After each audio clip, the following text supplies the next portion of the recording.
Hi guys, welcome back for another WSQ. Today we're going to be looking at the League of Nations after following World War I. As you watch the video, make sure that you answer the guided questions that are provided. You may need to pause or rewatch the video in order to answer the guided questions. When the video ends, summarize the main points of the video in paragraph form. Make sure that you use the specific vocabulary given to you on the WSQ sheet. These are going to appear as bolded and underlined words during the video.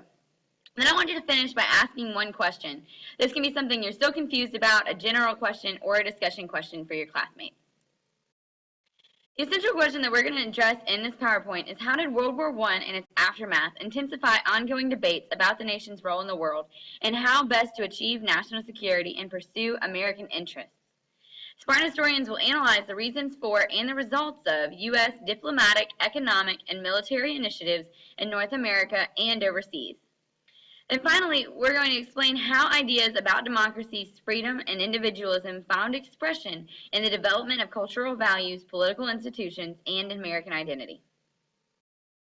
The World War I is going to finally end with the Second Battle of the Marne. It's kind of appropriate because World War I began with the Battle of the Marne. U.S. troops had blown up every single bridge that the Germans had built over the Marne River, leading them into France. The Allies were finally able to launch a counterattack on the Germans and push them all the way back into Germany.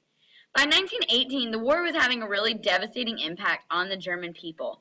There were food riots happening, strikes of laborers were prevalent. German soldiers were starting to lose morale because they didn't really know what they were fighting for anymore. The Central Powers, one by one, began to surrender and sign peace treaties with the Allies. On November 11, 1918, an armistice went into effect, and the war was essentially over. Now all that had to be done was to create a treaty.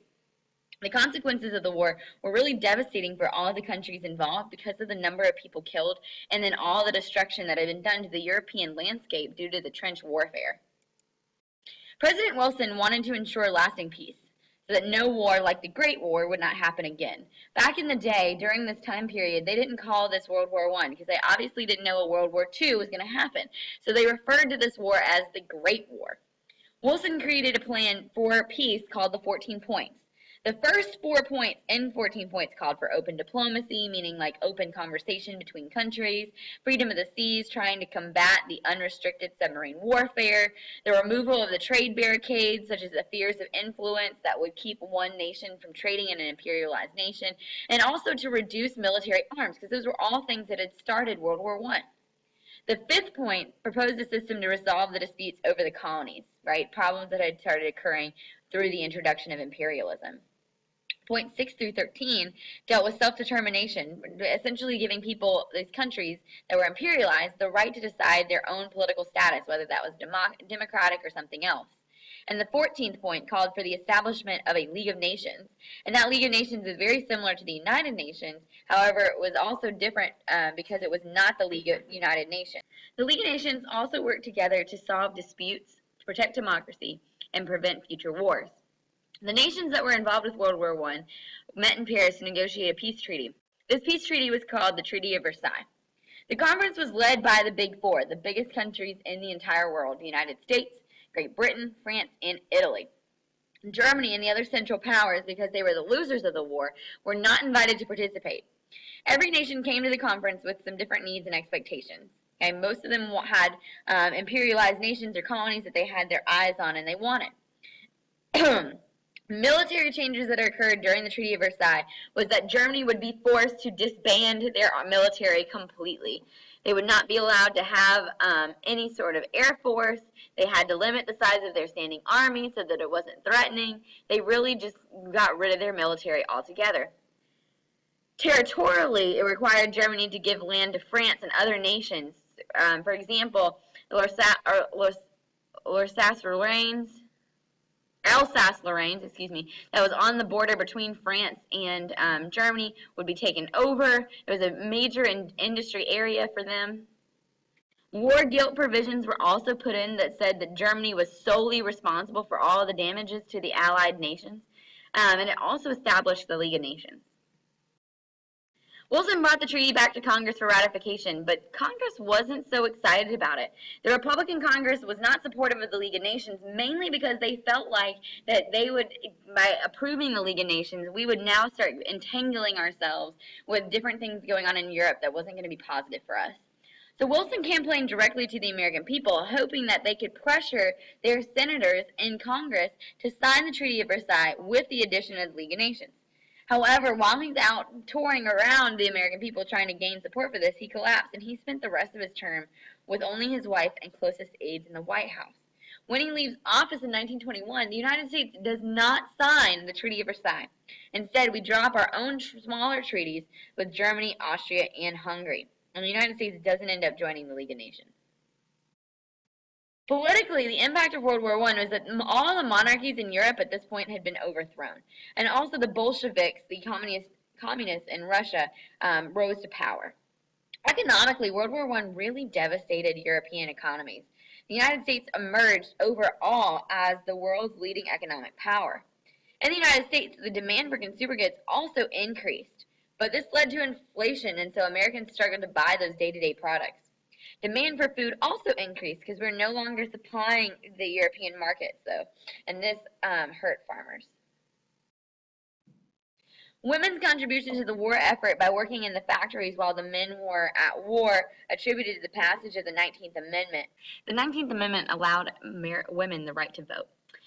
In addition, many African Americans started moving from out of the South to the North in search for factory work. They were escaping the KKK and discrimination in the South. European nations lost almost an entire generation of men. There were so many people that died in World War I. France and all the other European nations was in deep ruins due to the trench warfare that had taken place. Great Britain was deeply in debt to the United States because our businesses had loaned them so much money.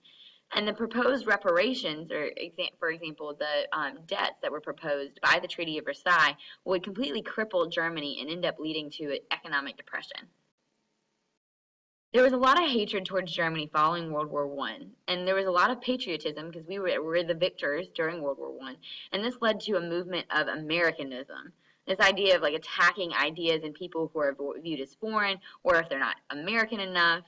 The Bolsheviks were taking over Russia, and they were led by Vladimir Lenin. The Bolsheviks is going to be the beginning of Russia as a communist power. Communism essentially just means a government system that has no economic classes. There's no rich, there's no poor. Everybody makes the same, but there's also no private property. Communism is really scary to many Americans because communism is the opposite of capitalism. A Red Scare, or the fear of communism, gripped the nation. Everybody started being afraid of the communists that were going to come over, that the communists were going to be your neighbors, they were spying on us. And A. Mitchell Palmer, a senator, led the federal government's anti-communism campaign, and he started an attack on communism named the Palmer Raids. Right, so he started arresting thousands of suspected radical groups and deported them, saying that they were in violation of the Alien and Sedition Act. The Red Scare ended up dying down after Americans realized that there really wasn't that many communists as they thought there were. During the war, President Wilson kept pretty good relations with workers because remember, during the war, they were trying to keep the number of strikes down. After the war, however, labor leaders hoped to build on the gains that they made during the war.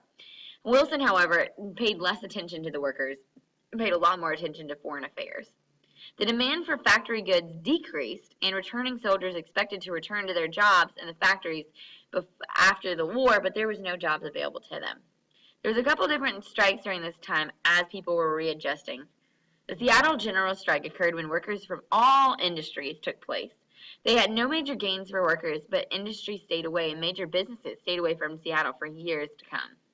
The Boston police strike occurred when the police in Boston went on strike to protest low wages and poor working conditions. Calvin Coolidge, who would eventually become president, shut down the strike with the state militia, which made him a hero for protecting public safety. Many workers would have to wait in order to make their demands. Nativism also rose in the post-war years due to a scarcity of jobs and the Red Scare. Many people were blaming immigrants for the issues that people were experiencing. Labor leaders and the nativists pushed for immigration restrictions, asking for no more immigrants to come to the United States. So they passed two immigration laws, Immigration Restriction Act and the National Origins Act, that restricted immigration. The Immigration Restriction Act was passed in 1921 that established a quota or a percentage of immigrants to be allowed in the United States from various countries. The National Origins Act of 1924 set these quotas at 2% of the number of people already living in the country allowed in the U.S. in 1890. For example, if there was 2,000 Italians living in the United States, then only less than 200 of them would be allowed in. It was 2%. Okay? The goal was to reduce the influx of immigrants from Southern and Eastern Europe and other Asian countries.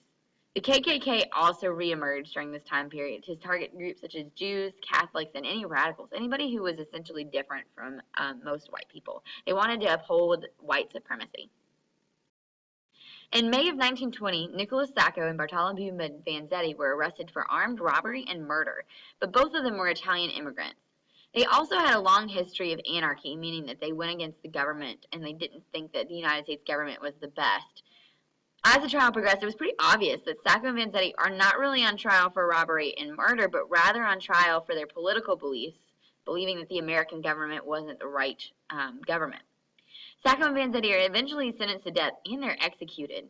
It is really, really controversial because their political beliefs really drove the case rather than the evidence for robbery and murder.